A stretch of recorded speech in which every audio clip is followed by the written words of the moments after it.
Saudara yang kasih, hari ini saya akan bagikan firman yaitu hidup dalam kasih karunia.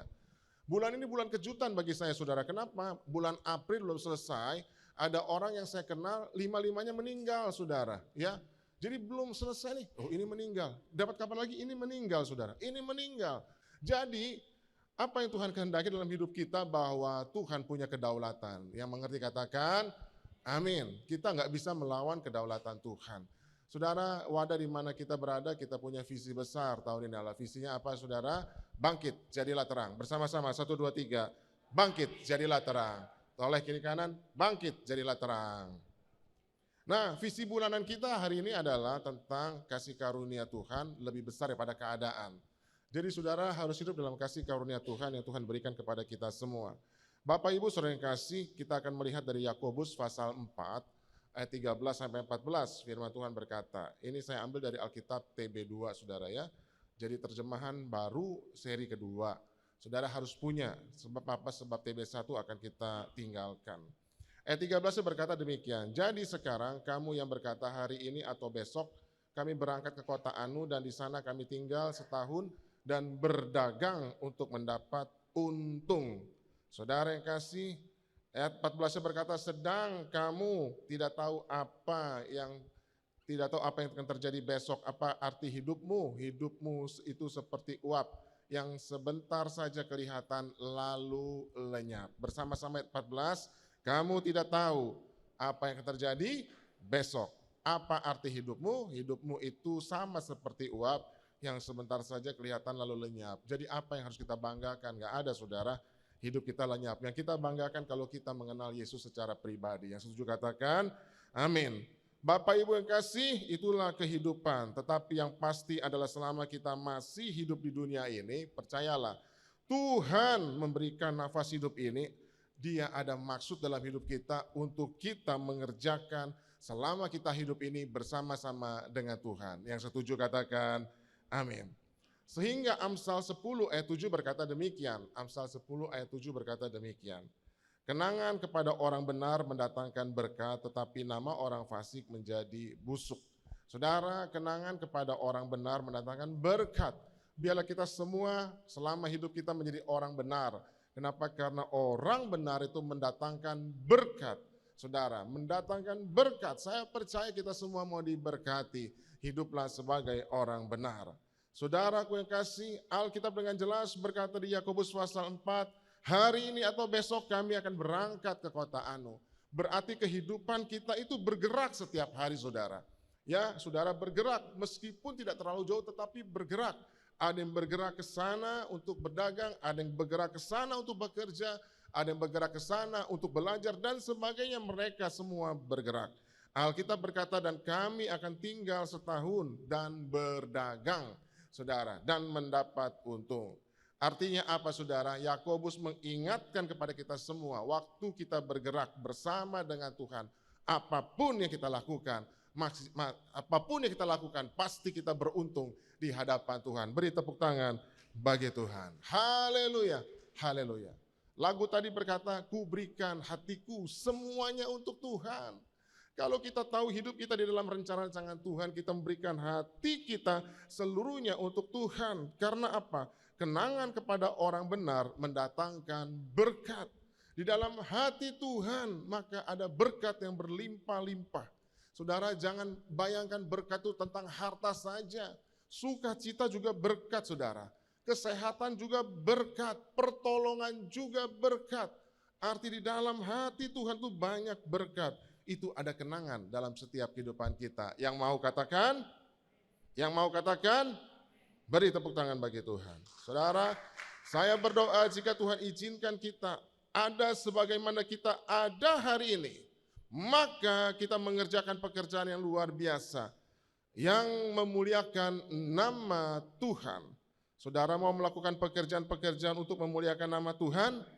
Saya yakin percaya kalau kita ada sebagaimana kita ada hari ini, maka kita mengerjakan pekerjaan-pekerjaan yang luar biasa untuk memuliakan nama Tuhan. Karena apa? Karena Tuhan berjanji dalam firman-Nya, dalam Yohanes pasal 10 ayat yang ke-10 berkata demikian. Pencuri datang hanya untuk mencuri, membunuh, dan membinasakan. Aku datang supaya mereka mempunyai hidup dan mempunyai dengan berlimpah-limpah, saudara. Mempunyai hidup dikatakan, bukan hanya hidup, Alkitab berkata berlimpah-limpah. Yesus datang sebagai orang benar di dalam hatinya. Berkat berlimpah-limpah itu ada. Bapak Ibu saudara yang kasih, dia punya kedaulatan atas hidup kita. Kapanpun dia punya kedaulatan. Oleh sebab itu Bapak Ibu yang kasih Tuhan, kita bersyukur ada di wadah yang dituntun oleh visi Tuhan senantiasa. Ada visi besar setiap tahun di dalam wadah Gatot Subroto. Dan dia berkata, bangkit, jadilah terang. Saya percaya kita semua bangkit dan jadi teranglah untuk Tuhan kita Yesus Kristus. Yang mau katakan, amin. Gereja di mana kita berada berjalan kepada satu tuntunan, kepada tuntunan yang lebih luar biasa lagi. Untuk apa saudara? Untuk mempersiapkan kita ini umat Tuhan saudara. Ya, gereja mempersiapkan umat Tuhan untuk mempercepat umat Tuhan. Ya, supaya umat Tuhan itu mempersiapkan diri untuk kedatangan Tuhan. Kali yang keberapa saudara? Kali yang kedua. Kita untuk mempercepat kedatangan Tuhan kali yang kedua, maka umat Tuhan dipersiapkan. Siapa yang rindu Tuhan akan segera datang kali yang kedua, dia boleh angkat tangan di hadapan Tuhan. Oh, yang angkat tangan yang udah umur 50 ke atas saudara ya. Yang anak muda mana? Siapa yang rindu Tuhan datang untuk kali yang kedua? Oh, puji Tuhan. Kita semua rindu saudara melihat Tuhan datang kali yang kedua. Saudara, saya akan menyaksikan bagaimana kita sama-sama diangkat di awan-awan yang permai. Tetapi kepada teman-teman yang sudah mendahului kita, pasti dia juga dibangkitkan dalam tubuh kemuliaan dan diangkat di awan-awan yang permai. Saudara yang kasih, gereja di mana kita berada selalu mempercepat umatnya untuk mempersiapkan kedatangan Tuhan kali yang kedua. Bapak Ibu saudara yang kasih, dia baik, sungguh baik dan sangat baik bagi kita semua. Yang setuju katakan amin. Nah saudara, kita akan memuji satu pujian hari ini adalah Kau yang terindah di dalam hidup ini, tiada Allah Tuhan yang seperti Engkau, besar perkasa penuh kemuliaan. Kau yang termanis di dalam hidup ini, ku cinta Kau lebih dari segalanya, besar kasih setiamu kepadaku. Ku sembah Kau ya Allahku, ku tinggikan namamu selalu, tiada lutut tak bertelut, menyembah Yesus Tuhan Rajaku. Ku sembah Kau ya Allahku, ku tinggikan namamu selalu, tiada lidah tak mengaku Engkaulah Yesus Tuhan Rajaku. Dia Raja atas langit dan bumi. Dia Raja atas hidup saudara, saudara dan saya. Oleh sebab itu biarlah kita semua diketemukan oleh Tuhan. Amin. Saudara, jangan sampai ada yang tertinggal. Biarlah kita semua diketemukan oleh Tuhan. Saudara, di dalam Alkitab ada sebuah kisah di mana orang yang diketemukan oleh Tuhan, Tuhan berkata, engkaulah hamba yang baik dan setia. Saudara bisa baca di rumah dalam Matius 25 ayat 14 sampai dengan 30. Ada cerita menarik yang Tuhan perlihatkan bagi setiap kita, saudara. Yaitu perumpamaan tentang talenta. Talenta itu berbicara tentang sumber daya. Talenta itu berbicara tentang kemampuan. Talenta itu berbicara tentang waktu yang Tuhan berikan. Saudara, Alkitab menceritakan perumpamaan ada 3 orang hamba, di mana tuannya hendak pergi, kepada mereka masing-masing dipercayakan talenta. Kepada hamba yang satu dipercayakan 5 talenta, hamba yang lain ada yang 2 dan ada yang 1 talenta. Saudara, tuannya pergi, lama tidak kembali, dan tiba-tiba dia kembali. Saudara, dia mendapatkan hambanya dan dia minta talenta yang sudah diberikan di dalam hidupnya. Yang 5 berkata, Tuan, aku telah melipat gandakan talenta yang kau berikan kepadaku. Saudara yang kasih, pada waktu mendengar hal tersebut, maka tuannya berkata, engkau adalah hamba yang baik. Baik sekali perbuatanmu, hai hambaku yang baik dan setia. Saudara yang kasih, di dalam Matius 25 ayat 23 dengan jelas berkata, baik sekali perbuatanmu itu, hai hambaku yang baik dan setia. Engkau telah setia memikul tanggung jawab dalam perkara yang kecil. Aku akan memberikan kepadamu tanggung jawab dalam perkara yang besar. Masuklah dan turutlah dalam kebahagiaan Tuhanmu. Saudara, perumpamaan ini ketika saya membacanya, ada satu hal yang menarik. Kenapa hamba ini bisa melipat gandakan talenta? Saudara, dia fokus kepada kasih karunia yang Tuhan berikan dalam kehidupannya. Dia tidak fokus kepada apa yang ada dalam hidupnya, luar biasa. Tapi dia fokus kepada kasih karunia yang dalam hidupnya, sehingga dia bisa melipat gandakan talenta dalam kehidupannya. Itu yang Tuhan inginkan. Sebab dia Allah yang berdaulat dalam hidup kita. Waktu dia datang, dia berkata, mana talenta yang kuberikan dalam hidupmu? Saudara, orang yang tidak fokus kepada kasih karunia Allah, dia tidak dapat melipat gandakan talenta. Sebab dia fokus kepada dirinya. Dan apa akibatnya? Dia menganggap dirinya paling benar di antara yang lain. Makanya tadi berkata orang fasik itu membusuk, saudara. Sebab orang fasik, orang Farisi, dia selalu menganggap dia lebih istimewa daripada yang lain. Oleh sebab itu kita harus fokus kepada kasih karunia Allah, kita baru bisa melipatkan talenta. Waktu kita melipatkan talenta, Alkitab dengan berkata, engkau hamba yang baik dan setia. Kita mau waktu kita ketemu dengan Tuhan, maka Tuhan bicara kepada kita, sebut nama masing-masing, saudara, sebut Samuel, hamba yang baik dan setia. Saudara sebut nama masing-masing, 1, 2, 3, bersuara. Sebut nama, jangan saya, sebut nama. 1, 2, 3. Ada yang malu-malu namanya. Saudara ya, sebut. Ya, saya hamba yang baik, Samuel hamba yang baik dan setia. Saudara sebut.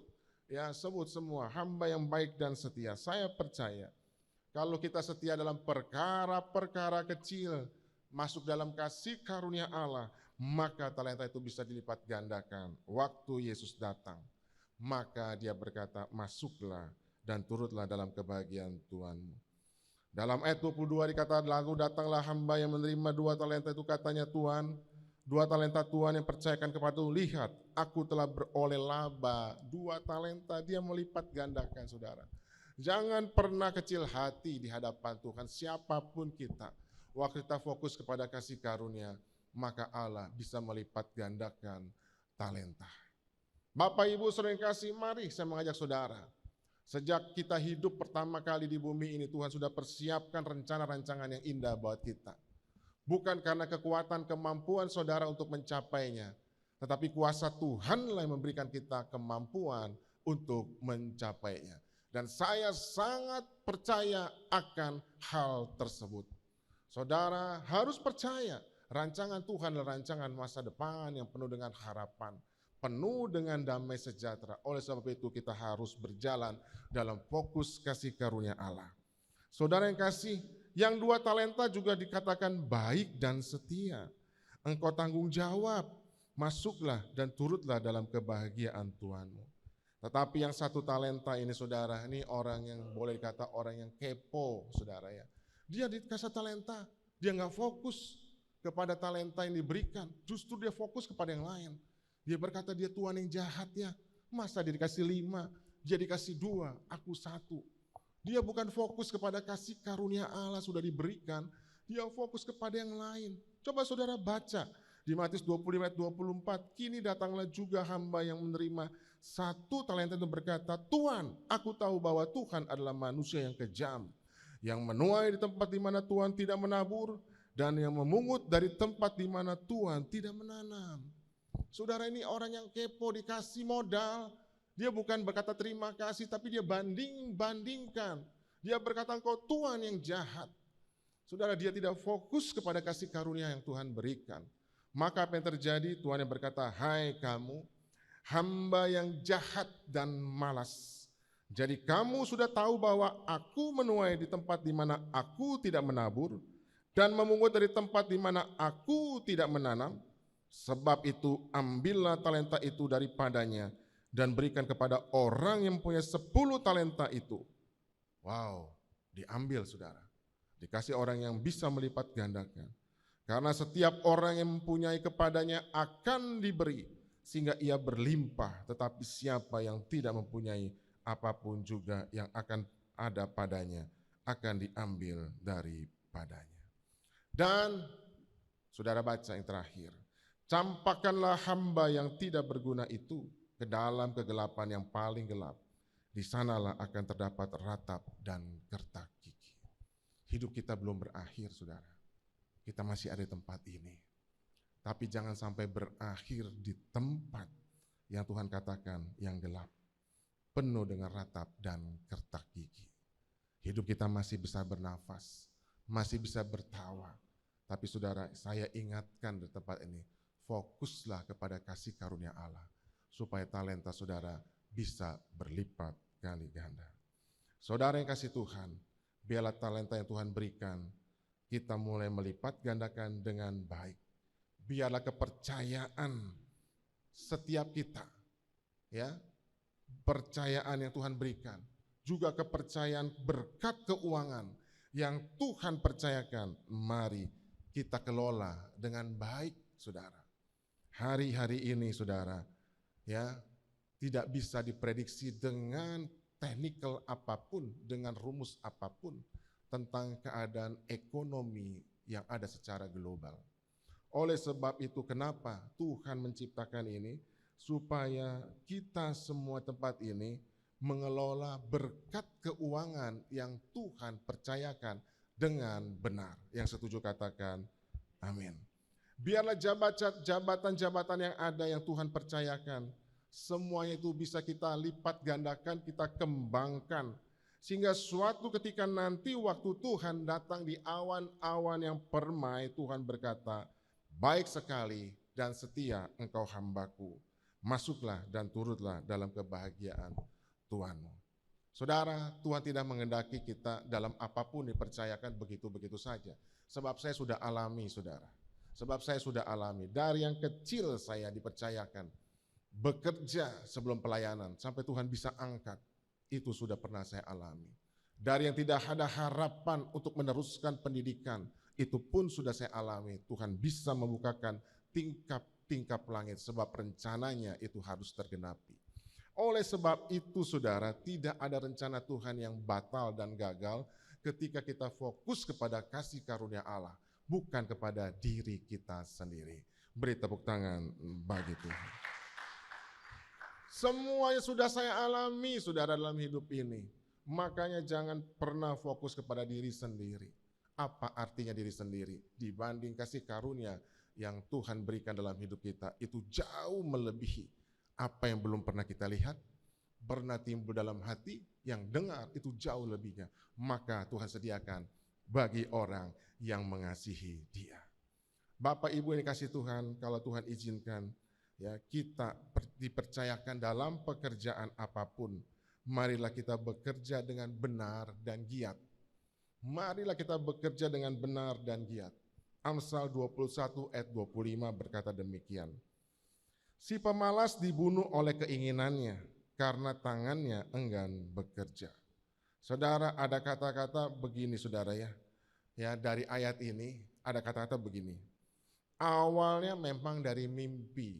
Mimpi itu angan-angan, cita-cita. Tapi jangan lupa, saudara harus bangun meraih angan-angan dan cita-cita itu. Saudara nggak bisa hanya mimpi terus, meraih cita-cita setinggi langit. Kita harus bangun dan bangkit untuk meraih cita-cita dan mimpi itu. Saudara yang kasih, apa yang saya mau katakan kepada saudara? Amsal 22 ayat 29 dengan jelas berkata, pernahkah engkau melihat orang yang mahir dalam pekerjaannya? Di hadapan raja-raja ia akan berdiri, bukan di hadapan orang yang hina. Saudara, dari ayat ini terus membangkitkan kita ya, bahwa orang benar harus giat dimanapun Tuhan bertempatkan, supaya apa? Kita bisa berhadapan dengan orang-orang yang lebih penting, raja-raja, dan bukan di hadapan orang yang hina. Jika saudara memiliki pekerjaan ya, dengan cakap apa yang dipercayakan saudara, saya yakin dan percaya waktu Tuhan itu pasti terjadi kalau saudara bekerja dengan baik dan benar. Bukan waktu kita, saya sudah alami, waktu Tuhan itu pasti terjadi. Kalau kita mengejar waktu kita, maka kita akan bersusah payah untuk mengejarnya. Tapi kalau kita bekerja dengan benar dan giat, saudara camkanlah baik-baik, ada waktu Tuhan.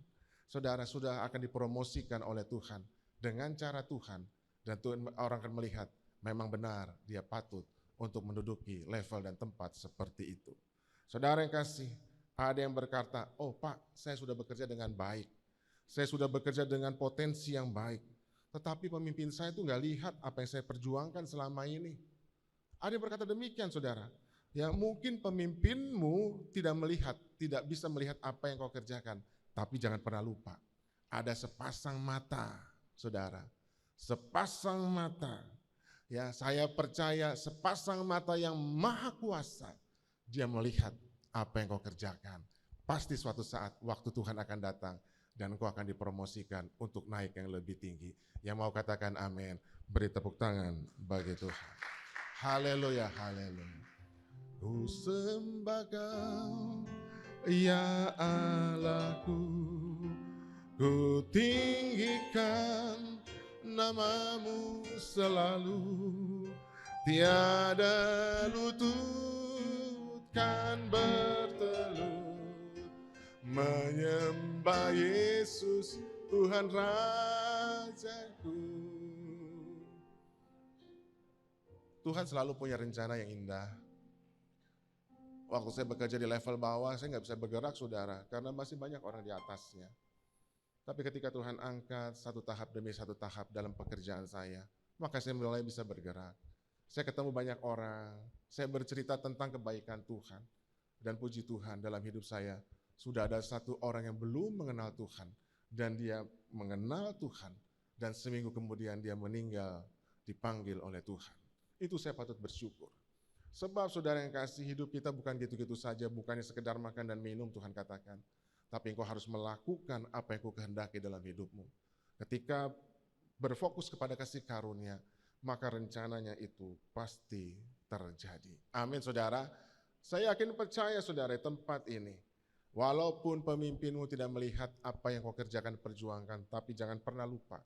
Ada sepasang mata yang melihat apa yang kau kerjakan. Dan dia tidak pernah bohong. Dia selalu jujur, dia akan mempromosikan engkau dari waktu ke waktu. Yang setuju katakan, yang mau katakan amin. Saudara, kalau Tuhan yang mengangkat, tidak ada yang bisa menahannya. Amin.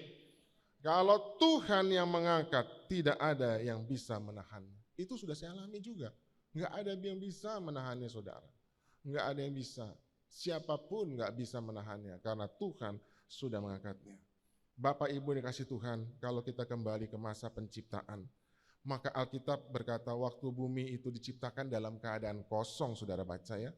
Waktu Tuhan menciptakan cakrawala, maka Taman Eden itu kosong. Belum ada yang mengusahakan dan mengerjakannya. Kejadian 2 ayat 5 kalau saudara baca, belum ada semak apapun di bumi, belum timbul tumbuh-tumbuhan apapun di padang dikatakan, sebab Tuhan Allah belum menurunkan hujan bumi dan belum ada manusia untuk mengerjakan tanah itu. Maka setelah semuanya itu jadi, Allah baru menciptakan manusia, yaitu bernama Adam. Saudara, Adam itu ditempatkan di Taman Eden, udah lengkap Allah telah menciptakannya saudara. Kejadian 2 ayat 15 berkata, Tuhan Allah mengambil manusia itu dan menempatkan di Taman Eden. Untuk apa saudara? Untuk santaikah? Tidak. Alkitab berkata dengan jelas, untuk mengerjakan dan memelihara taman itu. Tuhan punya rencana yang indah buat Adam di Taman Eden itu. Dia harus mengerjakan dan memelihara taman itu. Kita nggak bisa tinggal diam. Tuhan punya rencana yang indah dalam setiap hidup saudara dan saya.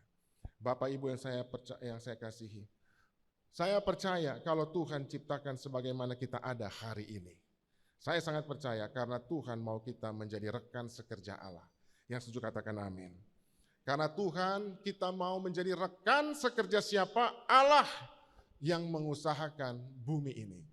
Jadi apapun yang kau lakukan, kau sampai ada hari ini, bukan karena engkau sendiri, tapi engkau ada rekan sekerja Allah. Waktu kita melihat Kejadian pasal pertama ayat 8 sampai 10. Waktu Allah menciptakannya, Allah menciptakan jadilah cakrawala, jadilah firman, jadi Tuhan menciptakan saudara semua. Tetapi Kejadian 2 ayat 20 setelah Adam ada di Taman Eden, saudara lihat. Allah bekerja dikatakan tidak lagi sendiri, dia bersama dengan Adam di Kejadian 2 ayat 20. Apa yang Adam kerjakan? Dia memberikan nama semua ciptaan Allah itu. Jadi Allah memanggil Adam untuk menjadikan tim kerja, bekerja sama dengan Allah untuk meneruskan pekerjaan penciptaannya. Saudara, kalau kita lihat Alkitab, maka kita mengerti kenapa kita hidup sampai hari ini. Kenapa kita ada di bumi ini sampai hari ini. Kalau saudara baca Alkitab, saudara akan mengerti bahwa Adam adalah untuk sebagai tim kerja daripada Allah. Saudara yang kasih, untuk meneruskan pekerjaannya saudara, di mana kita masuk dalam kreativitas yang Tuhan ciptakan dalam pikiran kita, untuk meneruskan pekerjaan Allah, untuk memelihara bumi ini. Saudara, Lukas 16, kalau saudara baca ayat ke-11, saya ambil dari bahasa Indonesia masa kini, Alkitab bahasa Indonesia masa kini. Lukas 16 ayat 11 berkata, jadi kalau mengenai kekayaan dunia ini kalian sudah tidak dapat dipercayai, siapa mau mempercayakan kepadamu kekayaan rohani? Saudara, kalau yang di dunia aja, saudara ya, tidak bisa dipercaya kata Tuhan, siapa yang mempercayakan kekayaan rohani? Yang dilihat aja nggak bisa dipercaya, apalagi yang saudara tidak lihat, tidak bisa dipercaya. Bapak Ibu dikasih Tuhan, biarlah hari-hari ini kita mulai bekerja bersama-sama dengan Tuhan. Yang mau katakan, yang setuju katakan. Saudara, untuk memulai mengusahakan apa yang Tuhan percayakan bagi setiap kita, kekayaannya yang begitu berlimpah-limpah. Bapak, Ibu, saudara yang kasih, pekerjaan yang Tuhan percayakan kita untuk memperoleh keuntungan, tadi Alkitab katakan, aku berdagang ke kota ini hari ini, untuk apa? Untuk untung. Alkitab tidak berkata untuk rugi, untuk apa saudara? Untuk untung. Saudara baca Yakobus tadi ya, untuk apa? Untuk untung. Jadi apa yang Tuhan percayakan kepada kita sekarang ini, perhatikan baik-baik, untuk memperoleh yang namanya keuntungan. Tapi saudara harus bekerja sama dengan Allah sebagai satu tim dalam melaksanakan pekerjaan itu. Saudara, saya mau katakan uang adalah hamba yang baik. Tetapi uang pada waktu yang sama, dia dapat menjadi tuan yang jahat. Saudara, mari Bapak Ibu dikasih Tuhan. Kenapa gereja ini yang saudara, ya gereja ini terus menerus saudara ya, memperlengkapi kita untuk bagaimana kita memiliki integritas terhadap berkat yang Tuhan berikan, integritas terhadap keuangan yang Tuhan percayakan, supaya kita dapat memposisikan uang yang tepat di hadapan Tuhan. Saudara, kita dapat memposisikan kekayaan yang tepat di hadapan Tuhan, posisi jabatan yang penting dengan yang tepat juga di hadapan Tuhan. Uang adalah hamba yang baik, tapi tuan yang jahat. 2 Korintus pasal 9 ayat 10 berkata, next, ya. Ia yang menyediakan benih bagi penabur dan roti untuk dimakan, ia juga yang akan menyediakan benih bagi kamu dan melipat gandakannya serta menumbuhkan buah-buah kebenaran-Mu. Saudara, iya, berarti Tuhanlah yang menyediakan benih bagi kita. Jadi setiap berkat yang kita terima, saudara, kekayaan-kekayaan yang dipercayakan bagi setiap kita, mari perhatikan bagaimana kita mengelola keuangan. Yang pertama, saudara harus perhatikan, next, yaitu mengenai perpuluhan. Kedua, roti untuk dimakan. Ketika benih untuk ditabur dan benih untuk dilipat gandakan. Perhatikan persepuluhan untuk setiap berkat yang kita terima. Ini poin yang penting yang saudara harus perhatikan. Saudara, tadi saya sampaikan kita adalah mitra daripada Tuhan untuk mengusahakan keberhasilan. Yang mitra daripada Tuhan boleh angkat tangan di tempat ini untuk memperoleh keberhasilan. Kita adalah mitra Tuhan ya untuk mengusahakan yang namanya keberhasilan. Pekerjaan kita itu ada unsur Tuhan di sana. Kalau nggak ada unsur Tuhan di sana, nggak mungkin Tuhan angkat naik saya dari level yang paling bawah sampai level paling top di perusahaan. Tidak mungkin. Karena ada unsur Tuhan di sana, maka Tuhan percayakan itu. Manusia bisa bekerja, manusia bisa berusaha, tapi kalau bicara hasil, ya camkan baik-baik saudara, kalau bicara hasil, itu bagiannya Tuhan. Manusia bisa bekerja, manusia bisa berusaha, tapi kalau bicara hasil, itu bagiannya Tuhan. Jadi ada unsur Tuhan di sana. Ya, saudara, satu ketika waktu kita bekerja, saudara, kita akan berhenti di satu garis. Nggak mungkin kita bekerja. Ya, kita tidak bisa berbuat apa-apa, kita hanya menunggu hasil. Waktu kita bekerja, saudara, kita akan berhenti pada satu garis. Kita ini nggak bisa berbuat apa-apa. Yang kita lakukan adalah menunggu hasil. Coba saudara lihat contoh seorang petani ya. Petani itu hanya bisa dia mencari tanah yang baik, dia menggemburkan tanah itu, kemudian petani itu saudara dia memilih bibit yang sesuai dengan tanah dan iklim cuaca yang biasa dia tanam di tempat itu. Dia mulai menanam, dia mulai bekerja. Petani itu mengusahakan dengan giat, dengan baik. Saudara, dia mulai menyiram, saudara. Tapi di satu titik petani itu harus berhenti untuk menunggu apa saudara? Menunggu apa yang dia tanam, hasilnya dia harus menunggu. Manusia bisa bekerja, manusia bisa berusaha, tapi bicara hasil, itu bagiannya Tuhan.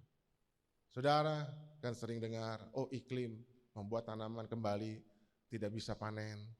Itu bagiannya Tuhan, bukan bagian kita. Padahal dia sudah bisa melihat petani, oh iklim ini cocoknya ini, tanahnya begini. Saudara, petani bisa bekerja dan mengusahakan. Mulai dia menyiram, dia menabur, sudah dia memberi pupuk, tapi di satu titik petani harus berhenti untuk menunggu. Menunggu apa? Menunggu hasil yang ditabur. Demikian juga hidup kita dalam bekerja, saudara. Kita bisa bekerja. Hari-hari ini banyak kreativitas orang bekerja. Saya membuka paradigma saudara, ya. Kalau saudara naik mobil lewat di jalan tentara pelajar, itu kiri kanan banyak toko handphone, betul ya? Mereka kadang-kadang setel musik tentara pelajar ya, Gunung Sari, betul ya? Banyak toko handphone ya. Mereka tuh setel musik kencang-kencang saudara. Kemudian ada pegawai-pegawainya sedikit nari-nari pinggir jalan. Untuk apa? Untuk menarik perhatian pembeli. Mereka beraktivitas. Mungkin di antara kita ada yang mampir beli. Saudara, saya mau tanya, bisakah pedagang mempunyai kuasa untuk yang kita yang masuk ini membeli barangnya? Demikian juga ketika ada orang masuk di tempat tokomu, apakah engkau punya kuasa untuk supaya pembeli itu membeli barang daganganmu? Tidak ada satupun punya kuasa. Hanya Tuhan yang punya kuasa yang menggerakkan untuk orang membeli barang daganganmu. Tuhan yang punya kuasa untuk mempromosikan pekerjaanmu. Jadi hasilnya adalah bagian Tuhan. Saudara mengakui ini dalam hidupmu? Saudara mengakui dalam hidupmu? Kan belum tentu saudara masuk toko handphone di tentara pelajar, saudara masuk, apakah si pedagang punya kuasa untuk engkau membeli barangnya? Tidak ada kuasa. Engkau bisa pindah ke toko sebelah, lihat lagi, engkau bisa pindah toko sebelah, itu membuktikan si penjual tidak punya kuasa untuk membeli, untuk saudara membeli barang dagangannya. Kalau saudara bisa membeli barang dagangannya, hanya Tuhan yang menggerakkan. Begitu pula juga orang masuk di tokomu dan tidak ada satu orang pun engkau berkuasa untuk membeli barang daganganmu. Hanya Tuhan yang bisa menggerakkan dia membeli barang daganganmu. Meskipun hargamu misalnya lebih mahal daripada yang lain. Tuhan punya kuasa sebab dia berkuasa atas langit dan bumi. Saudara yang kasih, saudara, persepuluhan yang kita berikan kepada Tuhan itu harus 10% dari seluruh persembahan berkat yang saudara terima. Jadi saudara nggak bisa potong ini, potong itu, oh saya belum bayar tagihan listrik, tagihan air, enggak. Seluruh 10 persembahan berkat yang Tuhan berikan kepada saya, maka saya kembalikan tanda, ya, saya menghormati Tuhan, tanda, saya mau dekat dengan Tuhan, tanda, saya mengakui bahwa berkat hari ini adalah dari Tuhan. Yang setuju katakan. Yang setuju katakan. Yang mau katakan, come on, bangkit. Orang Cirebon, bangkit, jangan diam saja. Yang setuju katakan. Yang mau katakan, amin. Dia punya kuasa untuk menentukan hasil dari kehidupan kita. Oleh sebab itu saudara gak perlu iri hati. Karena Tuhan punya kuasa untuk menentukan hasil dari kehidupan kita. Ulangan 8 ayat 18 berkata, tetapi haruslah engkau ingat kepada Tuhan Allahmu, sebab Dialah yang memberikan kepadamu kekuatan untuk memperoleh kekayaan, dengan maksud meneguhkan perjanjian yang diikrarkannya dengan sumpah kepada nenek moyangmu, seperti sekarang ini. Bapak Ibu saudara yang kasih, setiap bulan sebelum saya pakai uang yang saya terima, maka saya mulai menyisihkan 10% persepuluhan, 10% persembahan, dan 10% untuk misi. Saudara yang kasih, itu dilakukan. Kenapa? Karena saya percaya Tuhan memberikan hasil dalam kehidupan, bukan karena kita. Ada orang yang hitung-hitungan sama Tuhan, hati-hati. Karena kita menghormati Tuhan, karena kita mau dekat dengan Tuhan, karena kita mengakui bahwa berkat itu datangnya dari Tuhan. Tuhanlah yang menentukan hasil dari hidup kita. Bapak Ibu yang kasih, ada peranan Tuhan di sana. Dialah, Alkitab berkata, Ulangan 8 ayat 18. Kalau saudara baca, dialah Yahweh dikatakan. Dialah Yehovah Rafa. Dialah yang memberikan kepadamu Allah kekuatan untuk memperoleh kekayaan.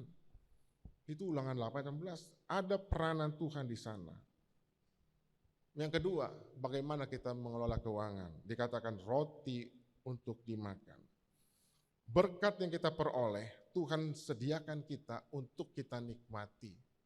Roti untuk dimakan, tetapi saudara tidak untuk dihabiskan. Ya, untuk dimakan, bukan untuk dihabiskan. Tidak salah kalau berkat itu untuk kita nikmati karena Tuhan izinkan.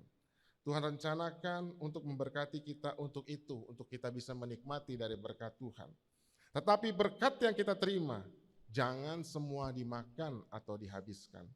Jangan semua dijadikan roti, saudara.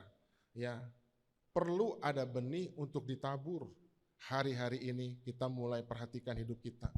Begitu banyak ya kesempatan hari-hari ini untuk kita bisa menabur. Gereja ada sampai hari ini karena gereja menabur. Tidak tinggal diam. Situasi apapun Tuhan tetap suruh gerejanya untuk menabur. Saudara, tidak tinggal diam. Barang siapa menabur di wadah yang gereja Tuhan percayakan, saudara bisa bersaksi dalam hidupmu. Engkau pasti ikut juga menuai apa yang Tuhan izinkan untuk menabur di wadah di tempat ini. Supaya apa? Supaya saudara dikatakan roti untuk dimakan tidak pernah dilipat gandakan. Tetapi benih yang ditabur itu dilipat gandakan. Saudara, mari kita perhatikan sehingga semua berkat yang ada yang Tuhan berikan, kekayaan yang ada yang Tuhan berikan, saya percaya Tuhan sudah mengatur dari awal sampai hidupmu. Dan Tuhan berkata, ya, rancangan Tuhan adalah rancangan damai sejahtera untuk memberi hari depan yang penuh dengan harapan. Tuhan berjanji kalau Tuhan memulai memerintahkan setiap kita. Ulangan pasal 28 saudara baca dan Alkitab berkata, listen to obey. Alkitab berkata, dengar, patuhi dan lakukan. Dengar, taat dan lakukan. Saudara baca Ulangan pasal 28 nanti di rumah, maka ayat pertamanya itu sudah bicara penuh dengan berkat, berkat, berkat, berkat, dan berkat. Saudara, hidup kita harus fokus kepada kasih karunia Allah. Sekali lagi, berkat bukan hanya uang saja, tapi kesehatan juga berkat, promosi juga berkat, damai sejahtera juga berkat. Ulangan 28, saudara baca dari ayat pertama, itu sudah penuh dengan berkat, berkat, berkat. Saudara, kalau kita melihat di Markus pasal 10, ayat 17-27, di perjanjian baru saudara lihat. Di situ ada seorang muda yang kaya, orang muda yang kaya. Dia keturunan Yahudi, dia taat akan hukum-hukum Taurat, saudara. Waktu Tuhan bertanya kepada dia, apakah kau melakukan seluruh hukum Taurat? Dia hanya diam dan Tuhan bertanya, engkau tidak membunuh? Ya, saya tidak membunuh. Engkau tidak menginginkan sesamamu? Iya. Engkau menghormati orang tuamu? Iya, semua dia lakukan. Saudara, tapi Tuhan berkata hanya satu yang belum kau lakukan. Jika engkau untuk memperoleh hidup yang kekal, jualah hartamu, bagikan kepada orang miskin, dan engkau ikut aku. Maka kecewalah hati si pemuda itu. Saudara, dan dia pergi. Saudara, kalau saudara baca di Markus pasal 10, ayat 17-27, perikopnya itu menarik banget, saudara. Saudara nanti lihat di rumah perikopnya. Ya. Di Markus 10 ayat 28-31. Saudara, waktu itu murid-muridnya gusar. Loh, ini apa yang terjadi? Bagaimana dengan kami, guru? Bagaimana dengan kami semua? Tuhan berkata, saudara kalau baca Markus 10, jangan baca berhenti sampai di kisah anak muda saja. Tapi ada bawahnya, saudara. Saudara harus baca lengkap, sebab waktu tulisan itu diketemukan tuh belum ada pasal, belum ada ayat. Jadi saudara harus baca lengkap. Di Markus 10 ayat 28, tadi kan saudara baca Markus 10, 17-27 tentang anak muda yang kaya. Saudara baca di bawah, itu masih sambungan dari atas. Di ayat 28, waktu Petrus bertanya dan menjadi gusar ya kepada Tuhan Yesus, apa yang Tuhan ucapkan pada waktu itu karena anak muda itu meninggalkan Tuhan. Petrus berkata kepada Yesus, kami ini telah meninggalkan segala sesuatu dan mengikut Engkau. Jawab Yesus, aku berkata kepadamu, sesungguhnya setiap orang yang karena aku dan karena Injil meninggalkan rumahnya, saudaranya laki-laki dan saudaranya perempuan, ibunya atau bapaknya, anak-anaknya atau ladangnya. Perhatikan, orang itu sekarang pada masa ini juga akan menerima kembali 100 kali lipat. Saya pernah berkata waktu saya ikut sebuah kul, kalau kita melakukan yang baik, ada berkat 100 kali lipat. Ini berkatnya. Kalau kita berbuat jahat, maka Alkitab katakan 9 kali lipat kita akan terima apa yang kita lakukan. Tinggal pilih, Allah itu adil dan setia. Jadi kita mau berbuat baik di hadapan Tuhan, dan kita lakukan. Dikatakan orang itu sekarang, bukan nanti. Orang itu sekarang, pada masa ini juga akan menerima kembali. Berapa saudara? 100 kali lipat. Saudara catat di Markus 10, saudara baca berulang-ulang. Itu akan saudara dibangkitkan, diteguhkan oleh Tuhan. Ya, dia katakan apa yang saudara dapat dari 100 kali lipat. Saudara percaya Alkitab kan? Alkitab nggak pernah bohong. Ya, 100 kali lipat rumah, saudara laki-laki, saudara perempuan, ibu, anak, dan ladang. Artinya semua itu diberkati. Sekalipun disertai berbagai penganiayaan pada zaman yang akan datang, ia akan menerima hidup yang kekal. Alkitab berkata, banyak orang yang terdahulu menjadi terakhir, dan yang terakhir menjadi terdahulu. Dari ayat ini, saya mau ingatkan kepada saudara, next, uang adalah hamba yang baik, tapi Tuhan yang jahat. Jangan sampai kekayaan kita menghalangi hubungan kita dengan Tuhan dan masuk kepada kehidupan yang kekal. Biarlah kita diberkati untuk menjadi berkat. Beri tepuk tangan bagi Tuhan. Demikian firman Tuhan buat kita pada hari ini. Saya percaya kita harus berfokus pada kasih karunia Allah, supaya kita tidak salah jalan. Yang pertama, yang Tuhan bukakan tentang bagaimana cara mengelola kekayaan yang Tuhan berikan. Bagaimana cara mengelola berkat yang Tuhan percayakan. Biarlah kita menjadi hamba yang 5 talenta dan tua 2 talenta. Kita diberkati berlimpah-limpah.